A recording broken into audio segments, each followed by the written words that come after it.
Hello, everybody. This is Scott from Planet X News. I am here with our physicist live on the Planet X News YouTube channel. And we have some breaking news and a breaking discovery on some images that I was able to capture on one of the NASA cameras out there in outer space. It's actually called the SREM, S-R-E-M imaging. And I did a short video on this a few hours ago. I'm actually quite excited about the information that I found. And our doctor of physics is here with us. And we are going to examine some of these photographs. But there will probably be some further study on these photographs and understanding the way that these images are taken. This is just not a regular camera. It doesn't see things that a normal camera would see. There is a complete definition on how the SREM works, and I should have actually brought that information up, but I'm actually too excited about these images. So, Doctor, how are you this afternoon? I'm fine, thank you. Thank you, Scott. Yes, I'm very well, thank you. And you? I'm doing pretty good. I'm very, very excited. I have like 3 Red Bulls in me. I've been up since 3 o'clock in the morning. I am ready to rock and roll. And it was like God woke me up at 3 o'clock in the morning and he said, get your ass over to your computer right now and pull up these Secchi images. Go to this date that was just about a week ago. And that was about a week ago that we were seeing that that flaring coming from what we thought was Jupiter, what NASA had labeled as Jupiter, and then boom, there you go. And I saw it. I saw it. So I did a short video, did a short video about it, and I worked for probably about 10 hours on those images. You can clearly see that NASA was trying to cover it up, trying to hide it. So I'm going to put one of these pictures up on the screen right now, and I want you to give us your opinion on what I discovered. Okay. Let's see. I'm so fidgety right now because of what I found. I've been at this now. I've been at this now for 14 years. 14 years I've been trying to find this damn thing. Okay, so let's look at that. So this is the object that we're talking about right here. Yeah. Now, am I correct that this is Venus right here and this is Jupiter? Well, as you know, that's how they label them, but they often act like they are not actually planets. So it could be they either are the planets, but there are other objects behind them that they are hiding, and these objects are the brown dwarf stars that are ejecting plasma. Or it could be that sometimes they may cover up the actual planet and then label the larger object that's there that's doing all kinds of strange things. They label it as a planet. So they obviously are trying to hide these things, yes. I was so excited. I was so excited whenever I caught a glimpse of this out of the corner of my eye, because I noticed that the light gray background that they usually have, and it's kind of ripply, kind of distorted because of the imaging. And out of the corner of my eye, when I was running the video and the dates, I saw it. It came through so fast. And then I went back to the beginning and I immediately recorded the information into my computer so they didn't delete it. And sure enough, there it was. And I'll be quite honest with you. I actually started shaking whenever I saw it. Wow. I mean, there is no doubt. I've been looking at these images. Oh my. so long, so many years I've been looking at them, and it's only now that I could actually physically with my own eyeballs look at something that is there that should not be there. Yeah. Mm-hmm. What did you think whenever you saw the short video that I posted? I thought, wow, look at that. That object definitely has a very round outline. At least the hemisphere on the left-hand side is very round. That's definitely not just a background object. It looks like there's a real object there. So half of it is black, and the other side, the other hemisphere, you can sort of get it, you see it faintly. So it's obviously dark on one side, and there's emission on the other because these are particles. Yeah. The black always means protons. So, you know, that side would be emitting protons, the black side.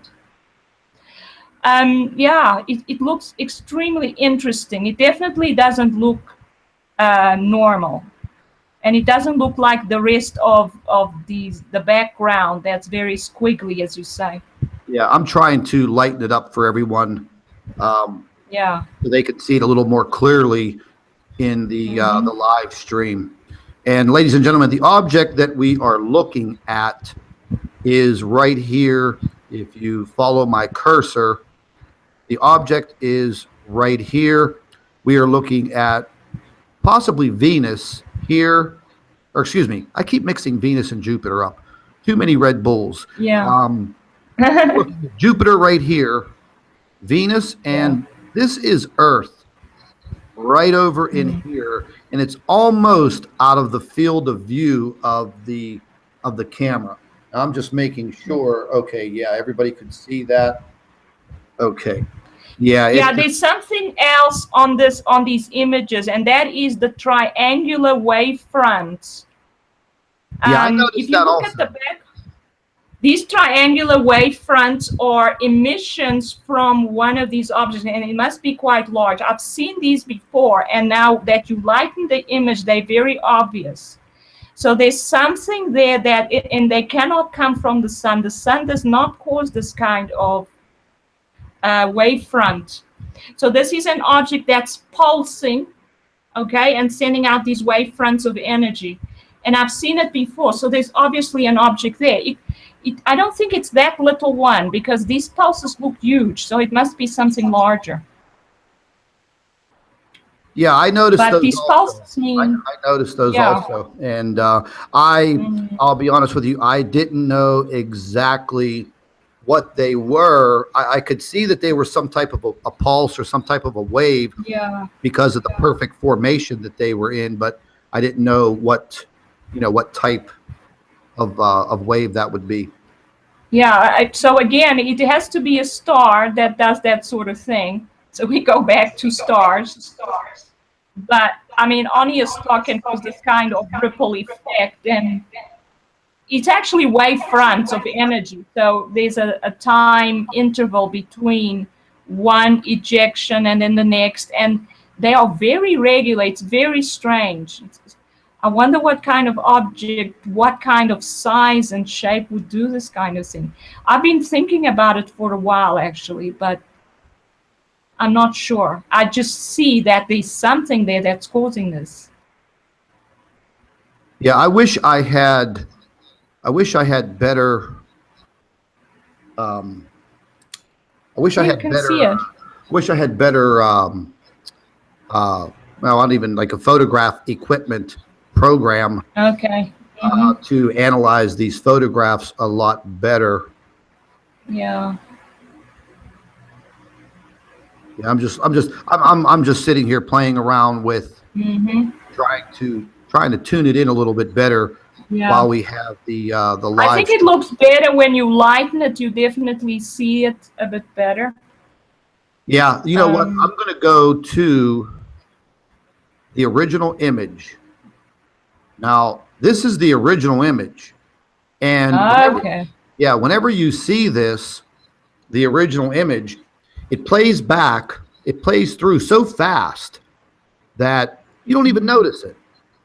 But what caught my eye was this shadow. That object.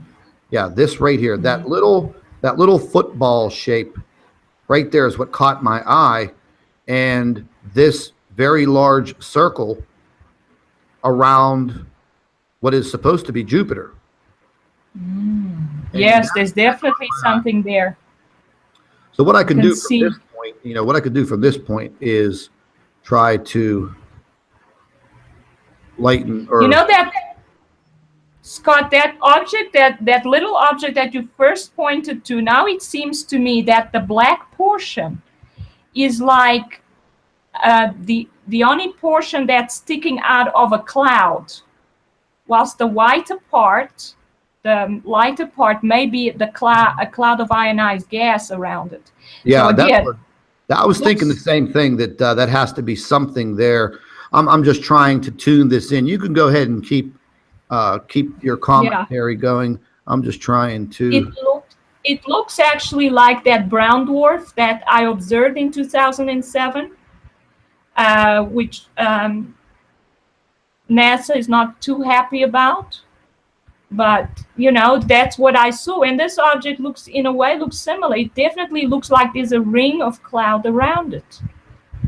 And the object is black. And, when they first come into the solar system, I think they blacked because they don't emit a lot of radiation. The cloud is what emits. That's why the cloud usually emits light, although these are particles. So it's a shrimp image. So it means something different, that it's dark.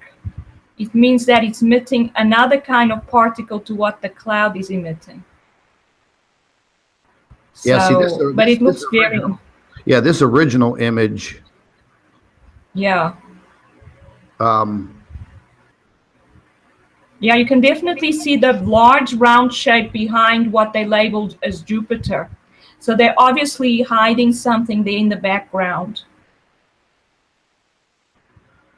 Yeah, because my video making software is a lot more sophisticated than the regular program that I have in to view pictures. Okay. Yeah, I was just absolutely amazed. Yeah, see, I can hardly even adjust it because I had taken these photos and screenshotted them, and I used my video program to actually set these up. Yeah. Yeah, I can see. Yeah, well, what I pick up immediately is the rectangular wavefronts. I see those. Look at that. Yeah. I mean, there has to be an object there on the left edge of the image that's producing those. So, yeah, the article we were talking about yesterday, it showed there were 3 different objects that were ejecting plasma. So that to me told me there were 3 brown dwarf stars. My goodness. Now this one that ejects this kind of regular pulse thing, that's another one. That's a different one. So we now have 4. So basically we now have 4 brown dwarf stars, evidence for 4 brown dwarf stars close to the sun. Oh my. So, yeah. Because if you have one image where, or a series of images where plasma ejections come from different positions, now that's evidence for 3. And that's what I could see in those images. There was what they labeled Venus that was ejecting plasma. What they labeled Jupiter was ejecting plasma. And there was one other object that never actually showed up in the image, but was on just off the image on the right, and there was a plasma ejection from it. So that would have been 3. And now we have 4 plus we have this other little one that may be another one. So if this one turns out to be one as well, then we have 5 brown dwarf stars around the sun. And that That is is amazing. absolutely incredible. What was I Yeah. going to say? My mind's going 1,000 miles an hour right now. Okay. Whenever you're looking at this, it's so hard to figure out the I'll just use the word the depth perception or the distance, Mm-hmm. and trying to Yeah. gauge the size of this object because we don't know exactly where it's positioned at. That's right. We don't know. I mean, it looks like it is very close to Venus and the Earth, but if this object is massive, then its size in this photograph is deceptive. It could actually be, That's right. further away and very, very large, or it could be closer and smaller. Yeah. So that's the problem Yeah, with these cameras. Yeah, it does look like it's behind that planet that we see in the foreground, because a little bit of the white on that planet covers up the black of that object. Yeah, I'm going to zoom Seems to into be that a behind little it. further. So at least we know that it's further away than the planet, and if they label it as Venus, and it's actually a correct label this time, then it's further away than Venus. And it looks larger than Venus, and Venus usually looks big because of its reflective abilities. So yeah, but these brown dwarf stars don't have to be large. The most powerful ones are usually the smallest ones because those are the densest. Those are the iron core brown dwarf stars. They are the smallest. They could even be the size of the Earth, and could have been larger than the sun when they were stars, main sequence stars. So the helium core brown dwarf stars are actually usually larger than the iron core ones, because iron is a lot denser than helium, so it collapses down to a smaller size. I'm just still totally overwhelmed and amazed at looking at this, because I mean, over all of these years, Yes. trying to search through, stereo images and Secchi images, and your back is against the wall. There's nobody from NASA that's going to help you. They're not going to give you information. They're just not going to help you. That's So, right. It's basically left up to chance, and I believe today was just one of those chances. Like I said, whenever I woke up out of a sudden sleep. It was 3:03 a.m. Wow. The only thing that I had in my mind was to get to the computer right now, open it up, get to the Secchi images, and go straight to the SREM images and type in these dates. And the dates were I think the March 30th through April 4th. So Wow. this is current. This is right now. Right now. But I'm going to go ahead and back out of this image. And let me scoot over to here real quick. And I'm going to stop sharing for just a moment. And I am going to go over. And I had some video footage that I also copied. Okay. And I'm going to go ahead and pull that up real quick.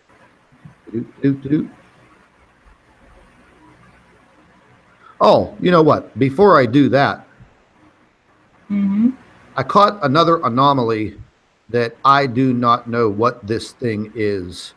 And I'll go ahead and share that real quick because it showed up in the frame for a short while, and then it was gone. And I'm looking at this right here. Okay. Yes. Well, it does look like there's something there. Now I do have the video on it. That looks strange. Yeah, it just appears, and it's in several of the frames. And like I said, they have they've made the frames on a lot of the imaging 2-hour increments instead of the 12 minutes. Yeah. So And that happened since last night, since our interview yesterday, Scott? yes, it did. Yes, it did. Well, it sounds like they listened to the interview and they decided to react. In other words, they providing us with evidence that what we said was correct. Well, there's no doubt in my mind, because I am always looking at that timestamp. Because I always, when I watch the video portions that I'm looking for as far as the dates, I run the video through according to the dates that I've put in, and I pay attention to the dates and the timestamp, because that's the only way that you're going to see if there is deleted footage. And that's right.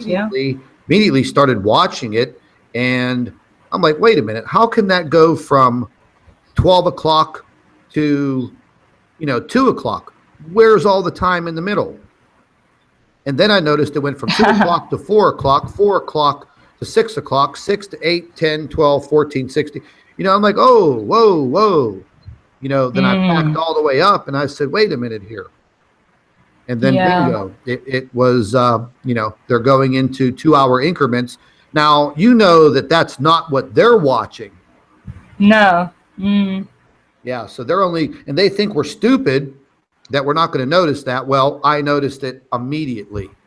And when I was looking at this, now in these images right here, that object does not show up. And I'm just going to pan over here. It's a little blurry, but you can see Jupiter here, but that object is not there. Yeah, you see, it wouldn't show up all the time, I don't think, because it's enveloped in a cloud. It looks like it, and the cloud just hides in the background, I think. It's only when it ejects something that we actually see these objects, when they have plasma ejections. So when they don't have them, I guess we wouldn't see them. Maybe that's why they're giving us images every 2 hours, so that we miss the ejections. You see that vertical black line right here? The image? Yeah, well, I've looked at that for some months now, and I believe there's a brown dwarf star down somewhere, and it's ejecting upwards, right up along the image. So We're talking about that line there is actually that's an ejection from one of these objects that's below the ecliptic, I think. Right here. Yeah, that's it.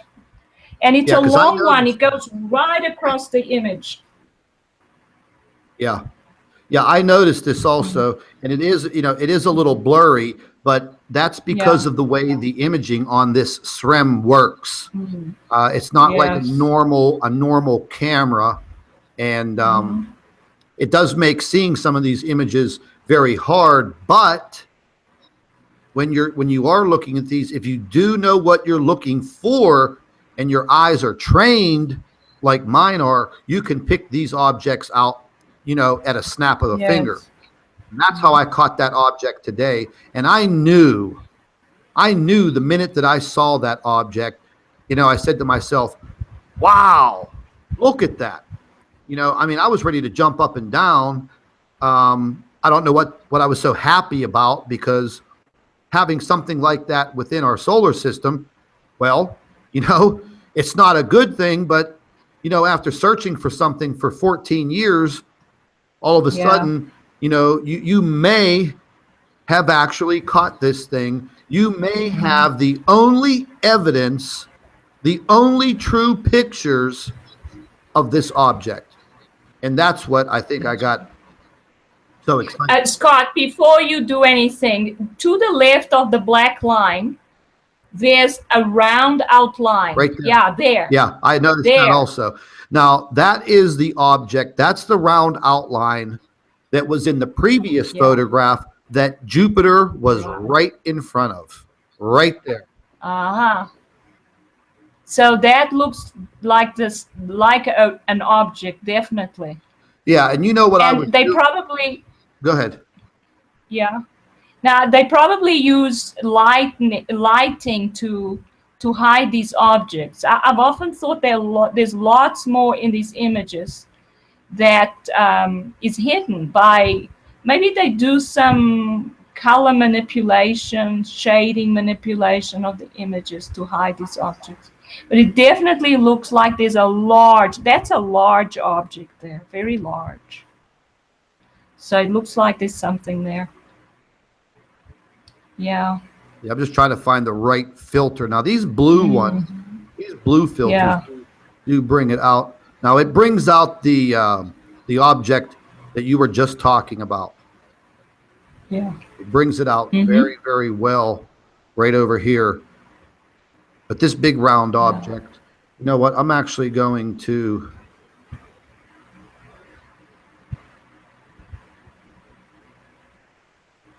save a copy of that. Okay.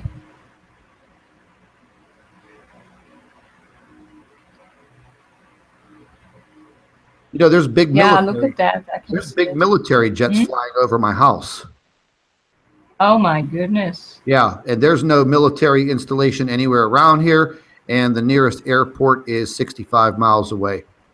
And these are big, gigantic, big transport planes. Like they're bigger than a 747, and they're only flying about 2,000 feet above the ground. Oh my goodness. Yeah. Yeah, they're probably trying to bomb me or something. I hope not. They're like, Scott and the doctor, they're on to us. They're on to us. Yeah. Bomb them. Yeah. Well, yeah, I don't think they like what we have to say. I mean, if NASA reacted to what we said yesterday, now that's interesting. Yeah, that's very interesting that, you know, they would probably, send a signal up there and, well, no, they wouldn't have to send a signal. They would just change what is available on the internet. That's right, because they get a continuous feed. Just we get images at certain time intervals, and they choose at what interval we get them. Yep. So, yeah, still very interesting. I'm going to pull up another one of these images and see. There's that anomaly again at the top. Yeah, it looks very strange. I'm not sure what it is, but there's something there for sure. Look at that. Strange. Yeah, no, I did see a spherical object there. Oh yes, I can see the shading. Yeah, right there. But this comes into view for a few frames, and then because of the distance between the frames, it looks like it pops in and then pops out because of the way that they have the framing timing set up. Yeah, well, it may be an ejection from that object you just pointed out. Yeah, because you could see it. I'm going to change this to that blue filter just to see if we could bring out any more detail in it. Mm-hmm.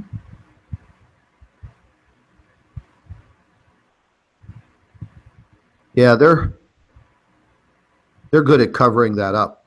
Oh yes. Now see, that object that we were looking at, it's not there in these early frames. Yeah, it's not there. You're right. Just there is something round there. Yeah, right there. Now it's possible. No, I meant up next to Venus. There is a lighter but round object there. Where my cursor is? No, below that. Below that. No, it's light blue now, but it's right next to the bulge, Venus's bulge. White bulge right next to it. Right here. Okay, there. That's it. It looks round. Oh my. It could be the same object. It's about the same size. Yeah. Ooh. It's just not emitting protons, which would give it the black shading. Oh, yes, that looks good. You see, we can see it now. Yeah. Yeah, they're masking a lot of objects in this. They are. I just this whole mess up here. Yeah. I just don't know what it is, but it kind of looked three-dimensional in the actual video itself. Yes. Now, what I can do, Yeah. Well. what I can do real quick is let me go ahead and jump out of here. I'm just going to stop the screen share for a minute, and Okay. I am going to pull the video portion of this up because the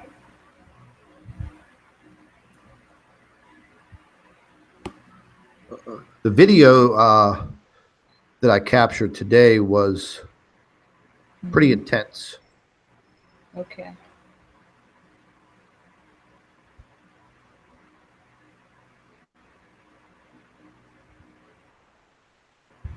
Yes, I think it'll be interesting to look at that.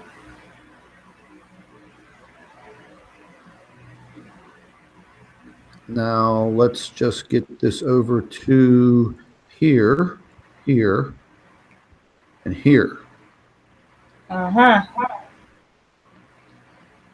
Look at that. There it is. I can see the... Ah, yes. You see how it just pops in? Yes. It's a pity they're only giving us 2 hours because we would need to look at that. Yep. Every 2 Yeah, hours. but it's definitely something. It's definitely something. There's an object there. Yeah, there's no I doubt can about see it. that. You know what, we might be able to what am I doing? Might be able to change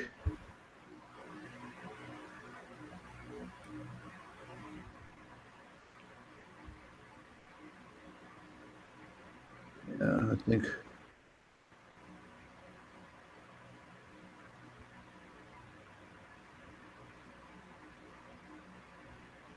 That looks interesting. Yeah, see this. Wow. Yeah, this program for even the video is much different than my my video making program. The program I use to make my videos is much more sophisticated than the program on my computer. What I'm going to do though,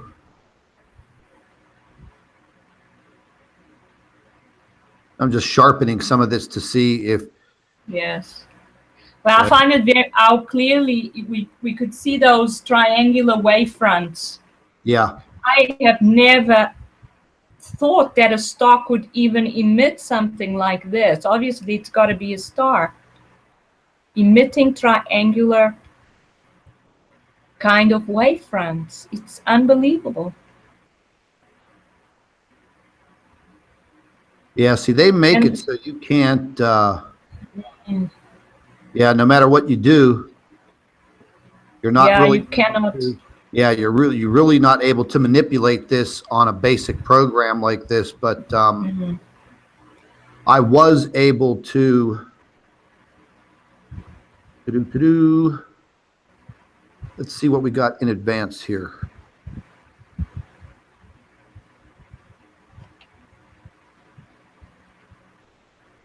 Well, that definitely doesn't help, does it? But it looked pretty.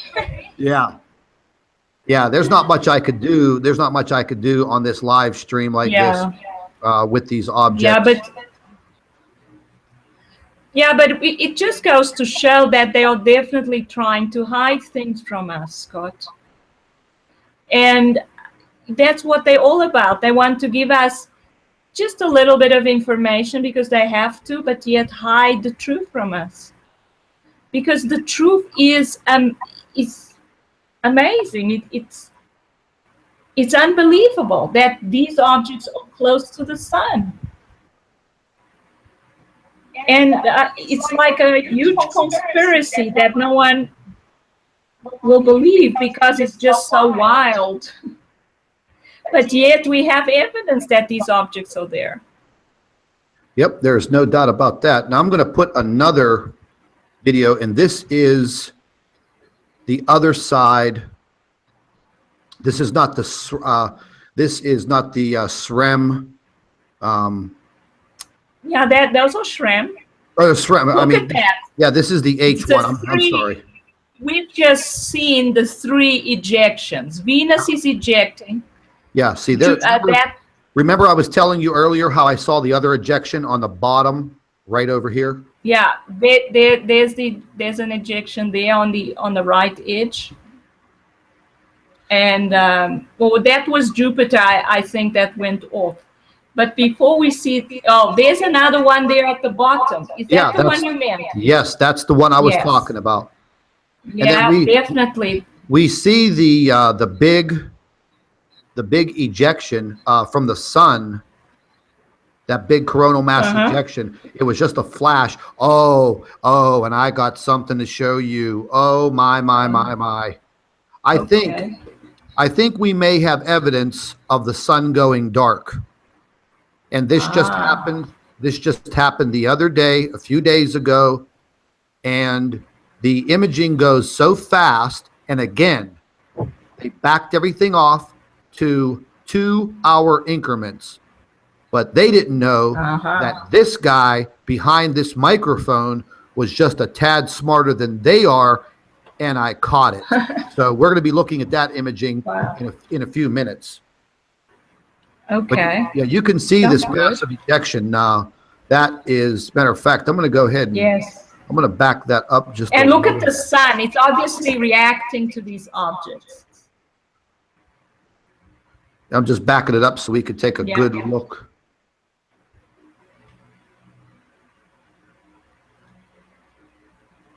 Yeah, that's definitely what I call a jet-like plasma ejection.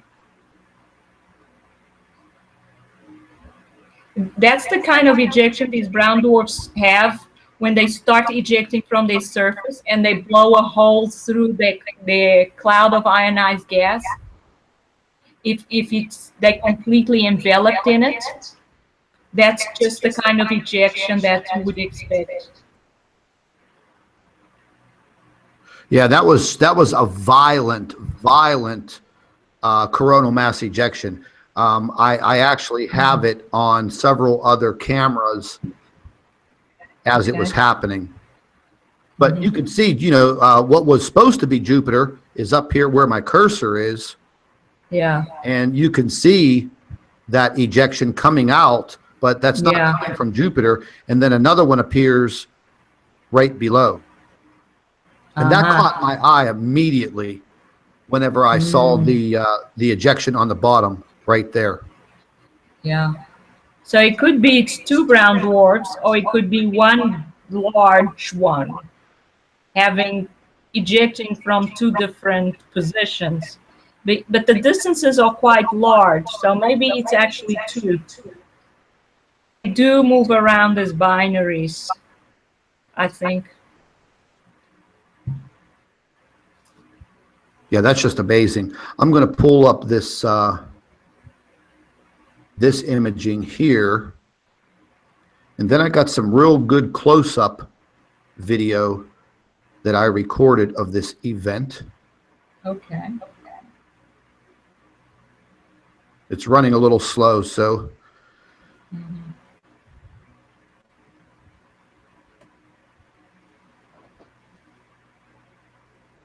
yeah, this still amazes me to see this object like that. Yeah, these are very interesting. Okay, now this is the object. this is the H1. Okay. Now I played this very, very slowly, 2 frames per second. And the reason why I did this is this was actually going in reverse because I wanted to capture that that coronal mass ejection from the sun. So I was Yes. actually going step by step, stepping the frames backwards because I wanted to capture it. And then I caught this flaring up here where there Yes, it is. Did you see the sun go dark? Yeah, oh, yeah. Yeah, well, wait till you see it on the I got the video on that, but wait till you see it. Look at that. It goes Oh my freaking God. dark. Look at It that. does. Wow. And you have to remember something. Yes. That is 2 hours Hours. between Yeah. those frames. 2 hours that the sun went dark. Definitely. Yeah, and there's no doubt about it because I mean you could see it with your own eyes. But when you watch the video as it plays in real time, you can't see it. It doesn't appear. Okay. You have But to take it's strange that there was still light on the left-hand side of the image. And so that shows you that there are sources of light there. These other stars are emitting light, you see. Even when the sun stops, we still have light in the solar system from the other stars.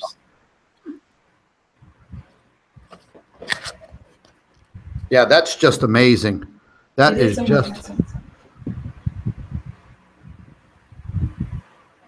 I'm going to try to stop that.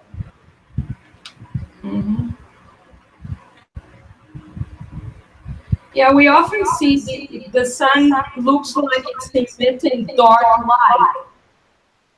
And what I think that is part of the sun is very dark. And then there's no light coming off from that section of the sun. Yeah, I want to try to stop it. Happening. I want to try to stop it right at that point. Okay. Oh, there we go. Wow. It just goes dark. Amazing.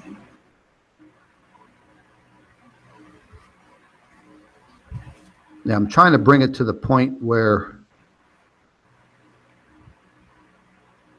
there's also a black cloud between Venus and Mercury. I mean, a darker cloud. It moves from to the right of Mercury to between Venus and Mercury. And there may be something there as well. I can't seem to capture that right where I want it. Okay. There it goes. So There we go. Oh, yes. Look at that. Amazing. Now, I mean, I don't, I mean, this kind of captured me by surprise also because, I mean, it looks like the sun is gone. Yeah. And yet the planets are still reflecting light, it seems. So where do they get their light from? So there are other sources of light there.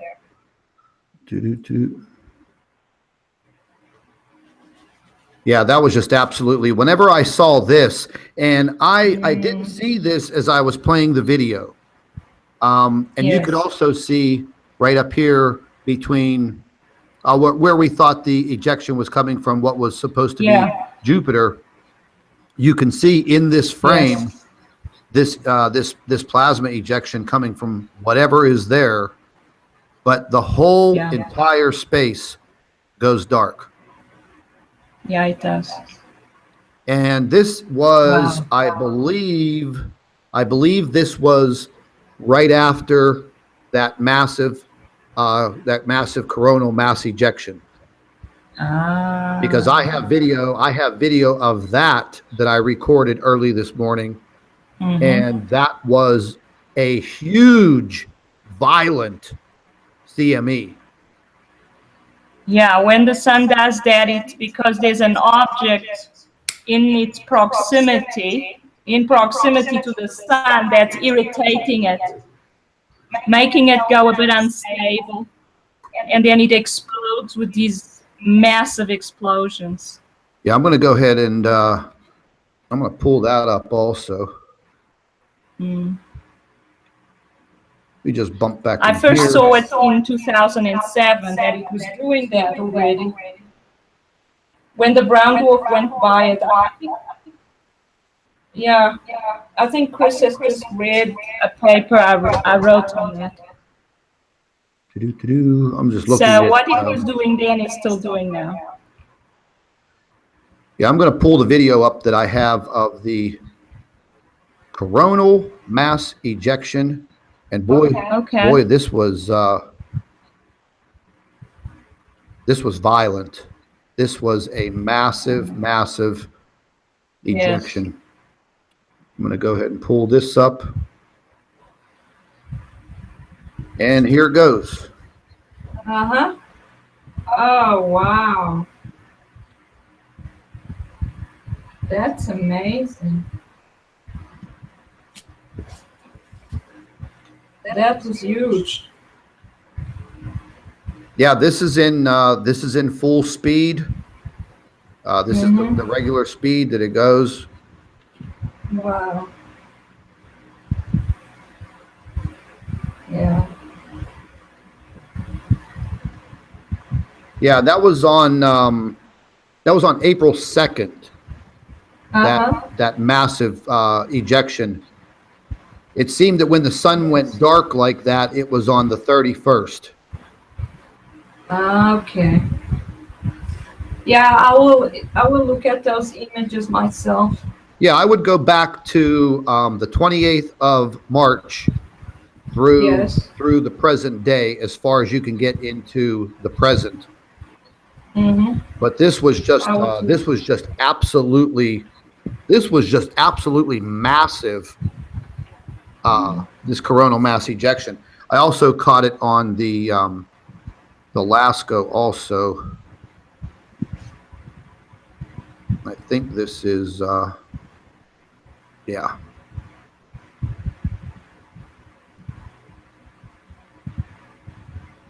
This was the other view of it.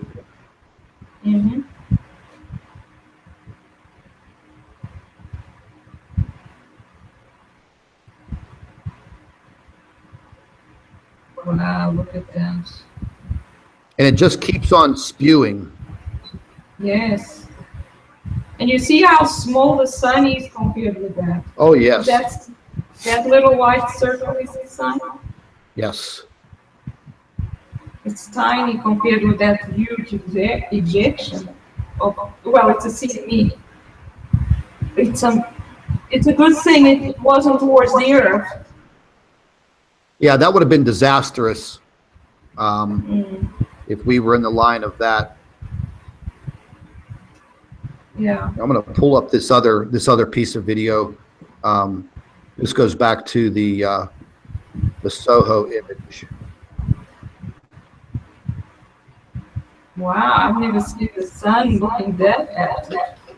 I mean, I haven't seen it in a long time. Sure. Wow. I mean, that was a massive discharge. I mean, I've seen them before.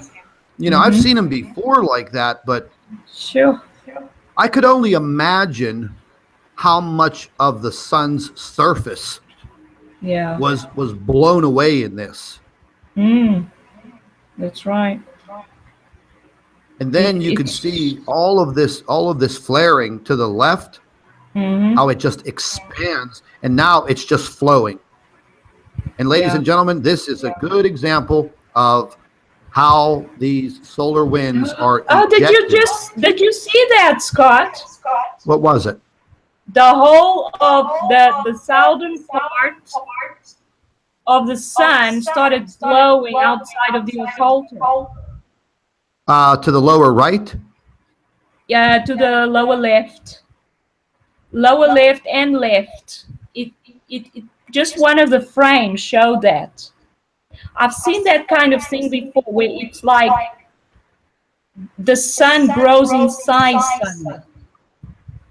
Oh my! Some kind of the sun gets very unstable sometimes. That's what I think.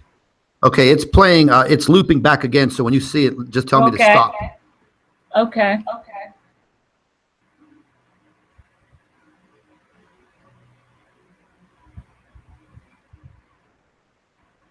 Those are very bright. Quite intense.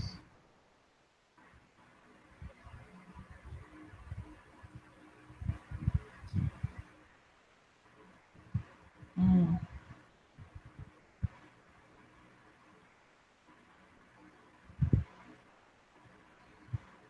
Did we miss it? Okay. No, I don't think so. Okay, it's looping I back. don't know. I didn't see it this time. Yeah, that's weird because it's looping back again. Yeah. It only Replaying. showed up that one time. But I think if you actually look at the images one by one, you'll catch it.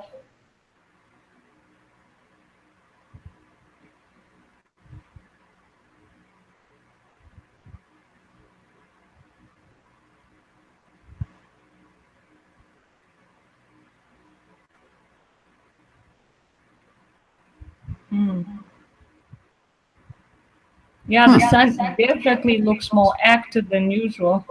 Well, that's weird because this is the same looping video. Yeah, show all the images. The footage skips some frames, I think, and some frames only appear now and then. What was that? There was like a flash. I'm right there.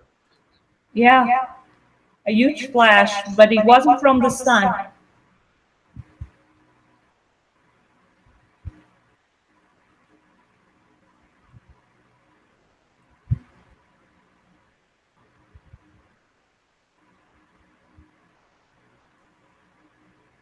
Yeah, that's weird how it just won't. Right there. There. Do you see that? Oh my God. Do you see this? Wow, I was lucky to capture that. Wow. That is not normal. The sun just increased to 3 times its size suddenly. Another star behind it. Or in front of it. Oh my goodness, it could be a star in front of the sun. And it's huge. Well, it could be that it's closer to the camera than the sun. You see? Look at the pointy thing. Yeah, right here. We've seen objects like that look pointy like that. Yeah. Yeah, most definitely. I was very lucky to capture this frame right where we stopped. Uh-huh. Yeah, that's a very bright Yeah, it's a little scary. That's very scary to see the sun reacting in this way. Yeah, it is. I think it may not be the sun because the occulter, you see, is with the camera. And if a bright star passes between the sun and the camera, that could be it. That could be that star passing between the sun and the camera. Now, do you think that might have been the possibility for the darkness that we saw on the? It's possible. The Secchi, almost like an eclipse. Yeah, in fact, what you see there is you see the very bright outline, and then you see the yellow around it, and then you see some red, which is all light possibly coming from this object. And then above that, it's black. The only way that can be black is if the sun stopped emitting. Wow. No wonder they went to 2-hour increments on this. Yeah. It could be there's something really big to hide. Yeah, they went to 2-hour increments on everything. And before, it was 12 minutes. Every 12 minutes. Yeah. They're definitely trying to hide something very big here. And that looks extremely interesting. It looks like a star passing between the sun and the camera to me. I actually just took a screenshot of that because that's amazing. I don't even know. I mean, the possibilities of that being a camera anomaly, a malfunction, a glitch. I'm so sick of hearing the word glitch. You know, Yeah. I mean, you got hundreds of millions of dollars in satellite equipment up there with sophisticated camera systems and technology, and that's the best that you could come up with. That's a glitch. Yeah, Well, that's the excuse. Yeah, what the hell are we paying you for? Why are you using my tax dollars to put faulty equipment into space? That's right. I'm not buying it. I'm not buying it at all. But that's No, that looks like a definite effect, a real effect, an object passing by. And that's maybe why the sun was going so crazy, was reacting to this object. yeah. Yeah, most definitely. We're going to take a look at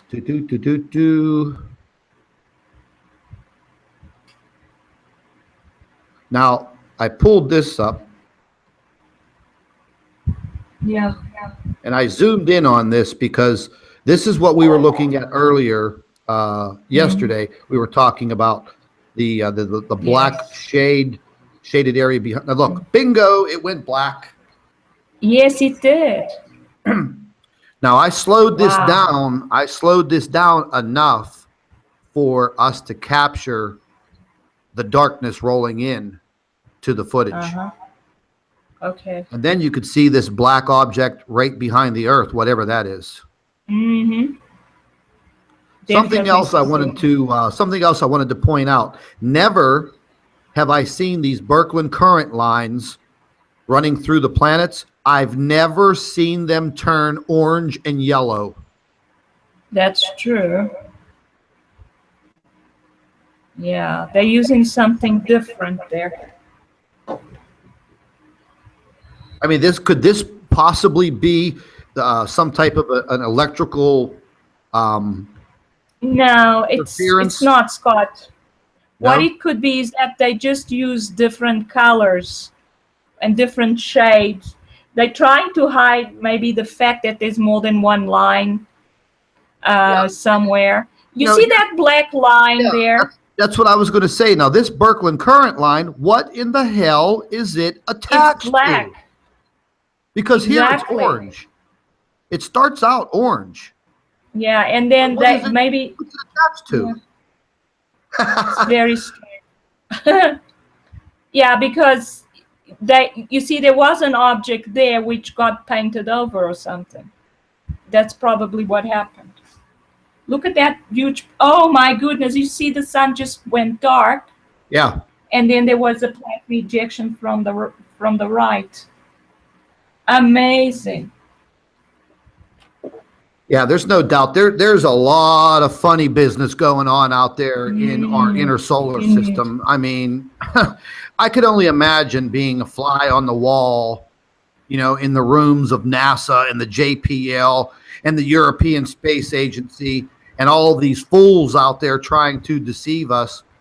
But you know what? You're going to have to wake up a little bit earlier in the morning to get this crap past us. Right. Because there is absolutely no doubt in my mind. I don't care what anybody says. That whole entire screen goes black for 2 hours because this is in 2-hour increments. That was a black. Look at that. Yes, it was blacked out for 2 damn hours.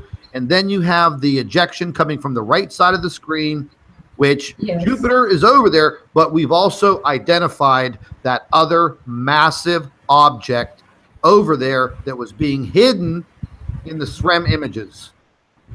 Yes. And I'll bet you 10 to 1 that damn ejection came from that object. Yes. Yeah, I agree. Yeah, this there has to be an object there. Yeah, I'm starting to get real fired up there, Doc. This is getting wow, to me. Look at that. Yeah, it's amazing to see it going black. Yeah, we're going to pull this one up. Now, I zoomed out on this because I wanted to show the sun off to the left. And as this plays through slowly, once again, you'll see it go dark. Yeah, I already saw it twice. Now, this is during the right after the coronal mass ejection, right after the CME goes off. This is when it goes dark. Okay. So it's almost like somebody blew the sun's light out. Yeah, well, it first reacted in one way and then it reacted in the opposite way. That shows it's unstable because of these objects. Wow, look at that. Now that is right after the CME burst, and then for 2 hours, it was dark. And yet there's light on the right side of the image, and for light to be there, okay, it's fainter than usual. There have to be stars there that are emitting light. You see that? Yep. Because if there were no stars, everything would be black. The planets wouldn't have any light to reflect either. Yeah, it would just, everything would go black. So everything would go black. Is there a possibility that maybe the camera or the sensors were overwhelmed by that, but for 2 hours? No, I don't think so, because we see background stars. So the camera is not overwhelmed. It's picking up the background stars. It's picking up light from the right-hand side of the image. It's still picking up that jet-like plasma ejection from the right. And it's still picking up light from the planets. All that's gone is the light emitted by the sun. That's gone. And the planets were not as bright when the sun was gone. Yeah. I don't know if you noticed, but they were not as bright. Yes. So we're going to bring up this one here. And this is just a little closer. This is a little bit faster. I increased the speed just a little bit so you could see the flash, the 2 hours. And I want you to notice something over to the right-hand side where that plasma jet comes from. I'm going to try to stop it over there because I noticed something over there that it actually looks like the plasma jet coming out of there doesn't have anything attached to it. And I'm going to stop it right at the point.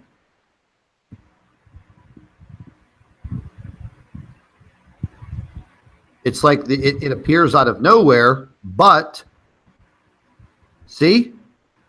Yes. There's nothing there. There's nothing there.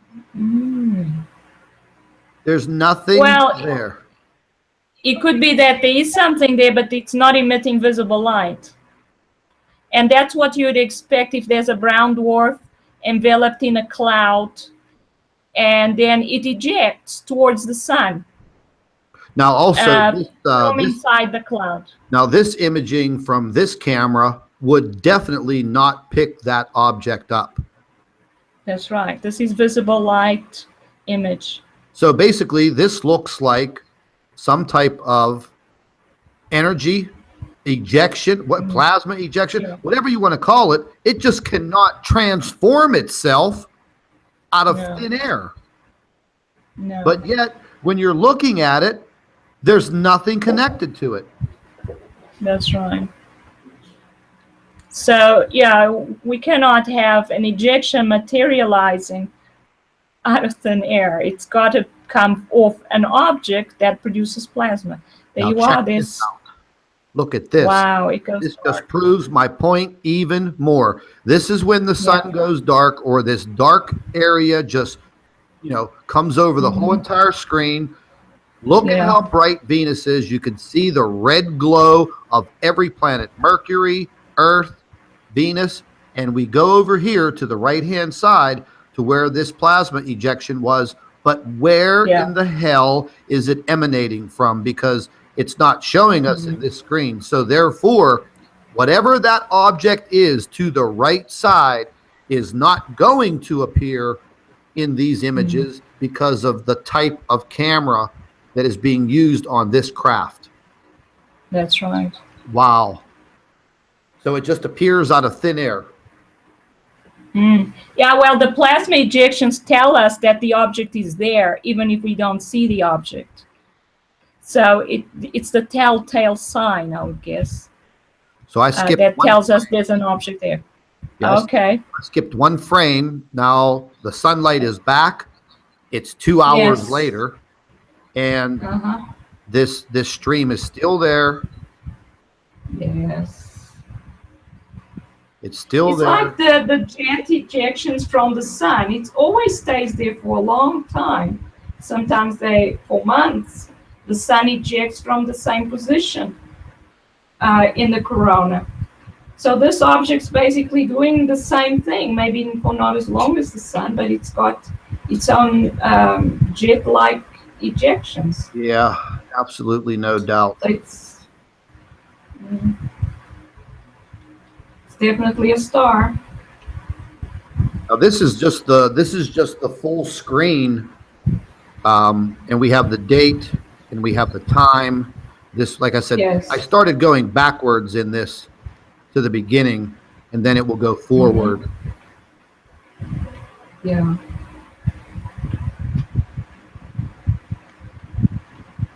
I just think today's discovery on what I found, it's still blowing me away that object in those SREM images. I'm probably going to dream about it all night. Yeah, probably. It's very, very interesting that you found that object. Yeah. It just goes to show, I mean, if we were examining these images very, very closely, we'd probably find a lot more.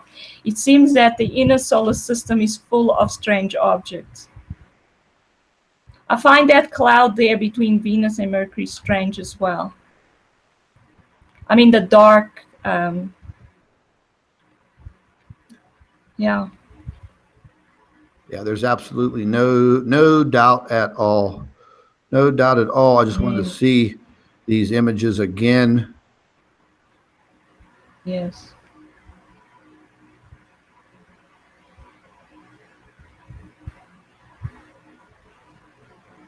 And there she is.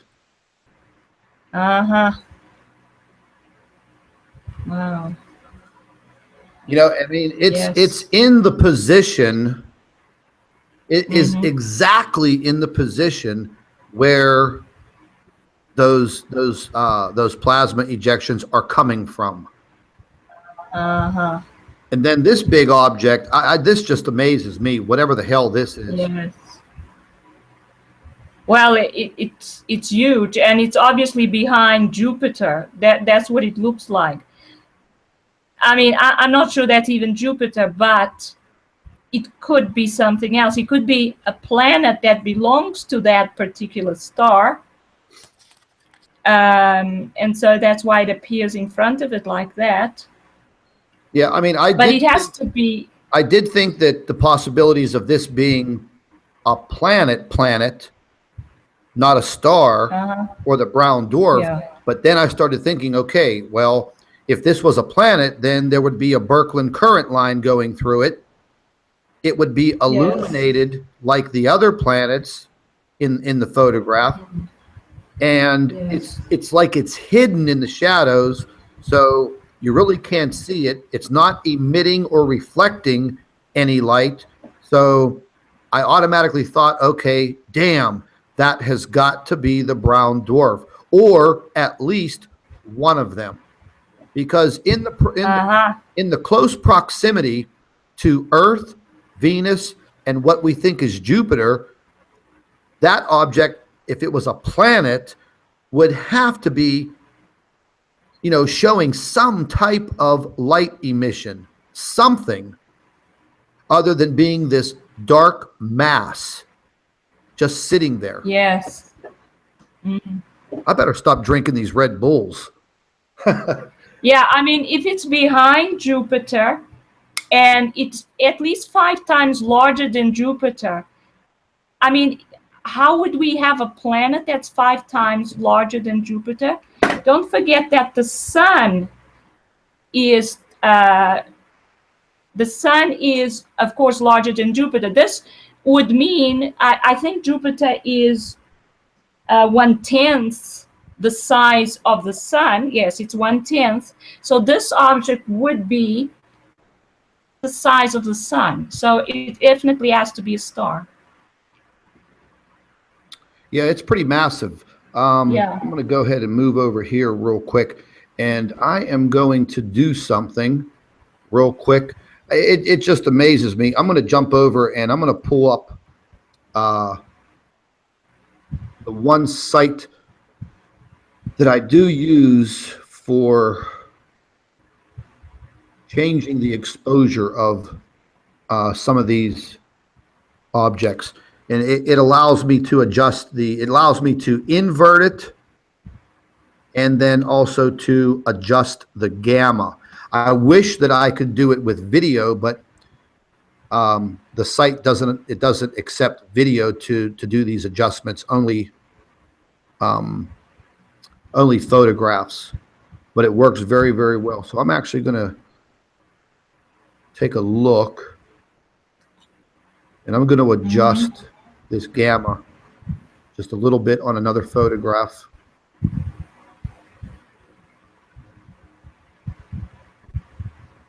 I'm just going to increase it just a little bit.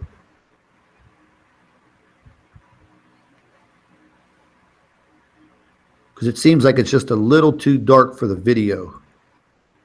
Yes. And then it allows me to zoom in and pan around. Yeah, see it? Yeah, whenever I was using this program earlier to adjust this, this is how I found it. Uh-huh. I'm actually doing it right now in the background. Okay. Yeah, see, the darker you make it, the more detail that actually comes out. And now you can see it. Yes. Yeah, now let me just try one more thing.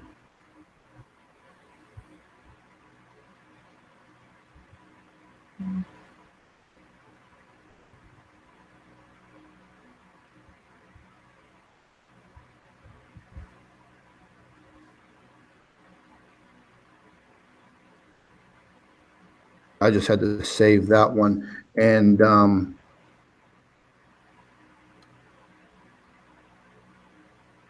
I was going to see what it would be like changing the contrast in these photographs, but there's so much work to do on them, and it takes hours to execute each and every photograph. Yes. Yeah. Let me see something here. Yes. Yeah, it's a pretty good website that I found to do all of this. It has a lot of options. Yeah, it's going to take me hours and hours to go through all of this. But yeah, I was just absolutely amazed. I was very, very excited to get these photographs, in your hands and get your observations on these. Because Yes. I honestly think, in my mind right now, from the information that I've seen, the photographs that I've seen, the video that I've seen, these last couple of days, from about the 28th, Yes. from the 28th of March through the 2nd of April, these couple of days, a lot happened. Then if we go back to the magnetopause and magnetosphere collapse on the 14th. Okay, so that's what, 2 weeks, a little more than 2 weeks went by, and bingo. That's true. So we have these events occurring, and you know, it's just my personal opinion. I think these objects are getting closer and closer. I think they're closing in on the sun, and they are creating. They're creating some very, very serious situations with our sun. And one thing that I did want to take a look at while you're here. Yes. And I have your professional opinion. Yeah, but I definitely agree with you. The sun is looking dark. The coronal holes are getting larger. It obviously seems to getting weaker. So, I mean, it's still having explosions, but that's when it becomes unstable because these objects are so close to it. And yeah, there we are. Oh my. Our poor sun. Look at that thing. Almost the whole entire middle, middle of the sun it's dissipating. It's disappearing. The corona is just almost gone in the middle. Yeah. And then, you know, if you look at the top, of the sun, that massive coronal hole was actually covered last week. Now it's opening. It's opening, stretching all the way down through here. This area is all lightened up. Look how it's extending into the southern part of the sun. Yes.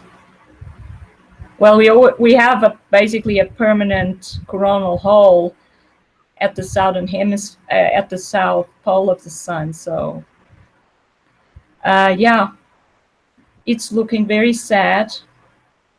It's obviously still trying to do its job. It's got some sunspots now, doing some explosions, some explosive CMEs, and it's still got some energy. Oh yeah. But there are lots of objects closing in on it and draining it. So it's obviously gotten weaker.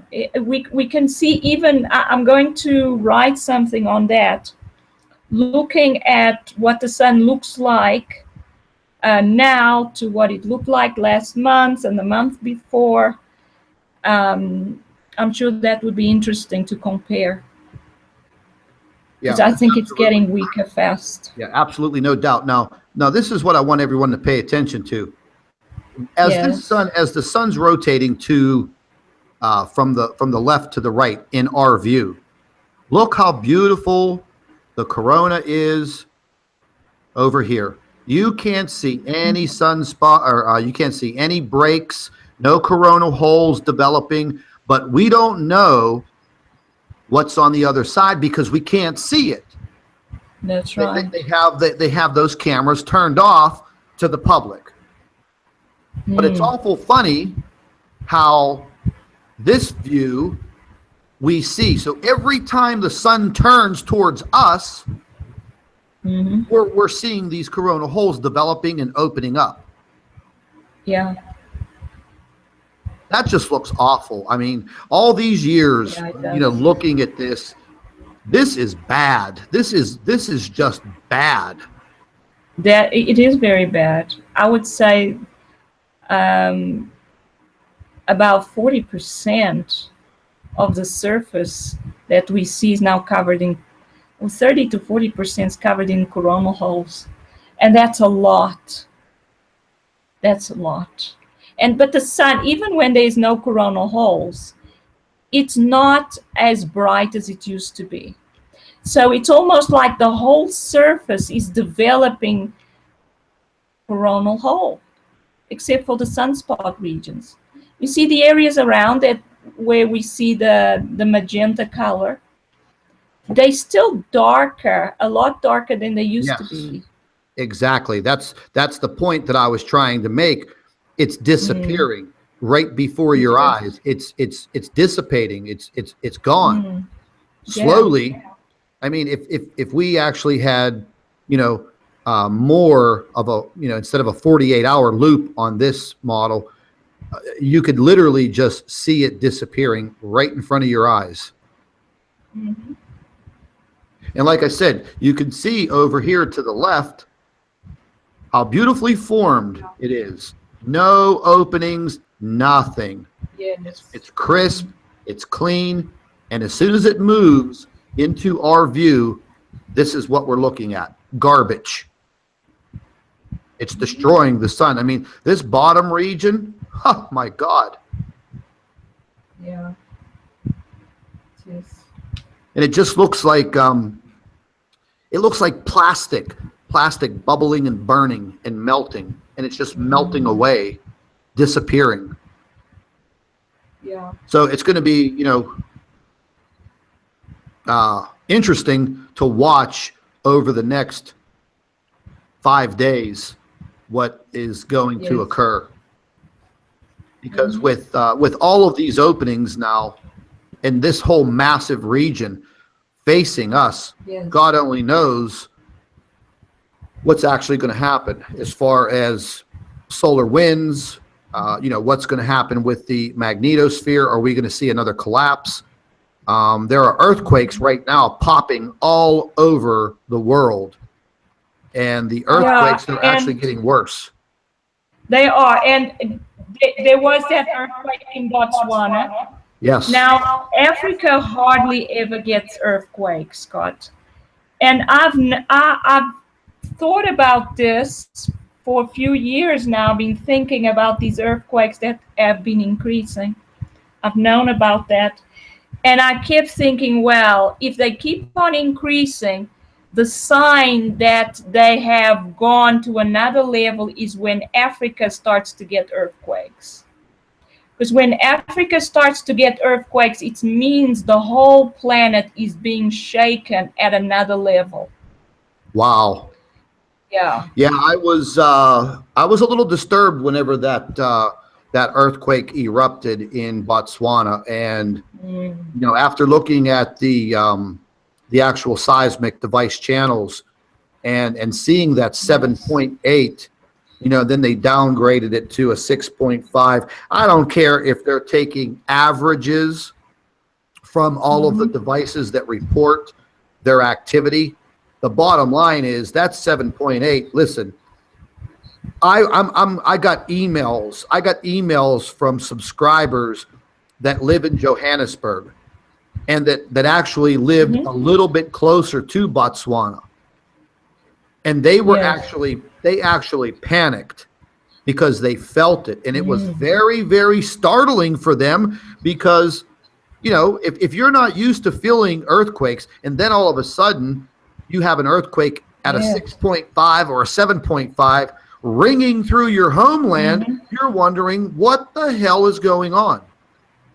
That's right. And if you're not paying attention to any of this information that we're trying to get out there, you're wondering, oh my God, what is happening? Yeah. So there's been a couple of bigger earthquakes. There's been a couple of big earthquakes over the last 24 hours, and I'm going to have to go back into all of the earthquake activity around the globe within the next few hours and check things out. But yeah, ladies and gentlemen, I mean, as you can see, me and the doctor, we're analyzing what we're seeing, and what you're seeing here is you're seeing your sun go to sleep and come to life, go to sleep and come to life, and you're seeing damage to the sun. I don't think this is permanent damage, but I mean, that's the word that I'm going to use, because when these coronal holes open up, it's just like you falling down, scraping your elbow, and opening up a wound. And what flows? Blood. Well, whenever the sun gets scraped and opens up, what flows is the solar wind and all of those charged particles heading through space and impacting our planet. And this has been something that has been occurring nonstop. It is time to wake up and realize that, yes, we are in jeopardy. We are in danger. I feel that we are in danger because at any given time, any given time, any of these sunspots that we see now. We hardly saw any sunspots. Now all of a sudden we had a sunspot open up and it's 120,000 kilometers long, and boom, we have this massive coronal ejection, and thank God, only by the grace of God, that it wasn't pointed directly to the Earth. And then, you know, I wanted to mention to you, Doctor, I had one of these trolls say to me that the only reason why we had this collapse in the magnetosphere was because we had a G5 solar flare. Now, I mean, do you know enough about that? Would a G5, would a solar flare collapse the magnetosphere? Only if the magnetosphere is being affected by something else. A G5, it's not that strong. Yeah, maybe he made a mistake in his G rating, but you know, I've never heard of that before. No. Because if all the solar flares throughout a long period of time in humanity, if you know every solar flare that erupted and came from the sun, well, the magnetosphere would be collapsing all the time. Yeah, that's right. I don't think it should be collapsed. I think that the magnetosphere, as we talked about last time, is under threat from other objects that are coming close to the Earth. Yep. And are getting in behind the Earth, perhaps, and they are affecting it. I think that's what's going on, Scott. It's not just the sun. It's not the sun. It's not just the sun. Yeah, boy, I'll tell you what. This whole day, you know, it turns from, you know, excitement looking at this information, but whenever I come back to reality and I start to fully understand what I'm looking at, you know, my excitement is going away, you know, after seeing the object on the SREM. But now I'm going to be quite honest with you and everybody else. You know, I don't know, the fear is setting in with me a little bit because I know exactly what's happening. You know, and it makes me wonder, you know, what can we do? Well, we can't do anything. But the only thing that we really can do is, like I've been saying, make sure that you're prepared. Make sure that you have all of your preparations, food, water, medical supplies, an evacuation plan. If you live in a volcanic activity area, earthquake activity area, I don't care where you live. With the situations that are occurring around the globe right now, if you don't have yourself some type of preparedness plan, then ladies and gentlemen, you better snap to it and get it done. Go to the store, pick yourself up one of those big gigantic plastic bins, make sure it's something you can fit in your trunk, food, water, medical supplies, change of clothes, maybe a blanket, protection, whatever you feel you need to put in that bug out bin is what I like to call it. You don't want to be running around your house trying to find something with all kinds of, you know, craziness going on around you. We all saw what happened in Oroville when they tried to evacuate almost 200,000 people. Highways are jammed, people running around, people trying to take advantage of the situation, trying to take advantage of people. You don't want to be caught with your pants down. So boys and girls, it's time to put those big girl panties on and get yourself prepared, because I think that as we move further and further into the planetary alignment with Venus, Jupiter, the Earth, and as we keep moving closer and closer into the late spring, getting into the month of May, that's all I have to say. I think we're going to be in for some very, very serious Earth activity. And ladies and gentlemen, we are already seeing it. I mentioned weeks and weeks ago that whenever we start moving into the middle of March, March 16th, that this was going to start happening. Things were going to start flaring up from that point on. And look what is happening now. There are all kinds of crazy things going on around the world, things not related to just weather and what's happening in our inner solar system. There are just plain weird things happening all over the world. Keep your eyes and your ears open. Start talking to your friends and your family members. Whenever you see the videos that I'm producing and what Chris Potter's producing and BP Earthwatch, Mike from around the world, listen to Pastor Paul Begley, listen to these people. Set the notifications for these channels, including both of my channels, because, ladies and gentlemen, we try to stay on top of this situation. Believe me. And right now, YouTube is going through some major changes. Within the last 48 hours, I wrote a very long letter and I emailed it directly to several different departments at YouTube. And believe it or not, usually you just get a form letter back from YouTube. But I actually received 3 letters returned in my email, and you can tell that they were written by someone who actually sat at a keyboard and punched those keys, because they used my name throughout the email. And they said right now they're going through a lot of adjustments at YouTube, and this may upset channels with their views and their subscriber counts and things of that nature, because I was a little upset. I'm wondering, wait a minute here. You know, I have people emailing me telling me that they had to subscribe to my YouTube channels 3 or 4 times. So there is something happening internally at YouTube right now. The the emails that were sent were very apologetic. They said their technicians are working on things. Okay, well, that's fine. Let's kick it into high gear, YouTube, because right now this is our only form of communications with our subscribers and with everybody around the world. Let's rock and roll, man, because I definitely feel as the days and the weeks go on, things are really going to start heating up around the world, and we need to stay in tune and in touch. Knowledge is power. That's what I say. Well, Doctor, I'm not going to keep you any longer. I know you got to get some sleep. You have a busy day tomorrow, just like I'll probably be up for the next 24 hours staring at those pictures. They are very interesting, Scott. Yeah, I really appreciate you helping out. I know it's a little bit of a risky endeavor for you and your career, and I know nobody wants to help you either. You know. Yes, that's for sure.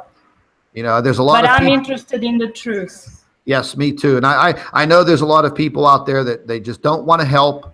They just want to deceive you. And there's absolutely no doubt about it. I mean, I have my issues with the trolling campaigns that are put against my channel and others on YouTube that, you know, deal in the similar subject. And all they want to do is they just want to go on the attack. They just want to attack. But what I found out is whenever you go back and you attack them, man, they cry like little bitches. They cry so bad. Why are you doing this? Why are you attacking me? Why are you saying this? Well, you know what? You know why we're attacking you? Because you deserve it. Because you people come after us. You should put your nose in your own damn business and stay out of our business. Bottom line. You stay on your side of the street and we'll stay on our side of the street. You cross the line, well, you're going to get hammered. That's all I have to say. Doc, stay on the line with me here for just a moment.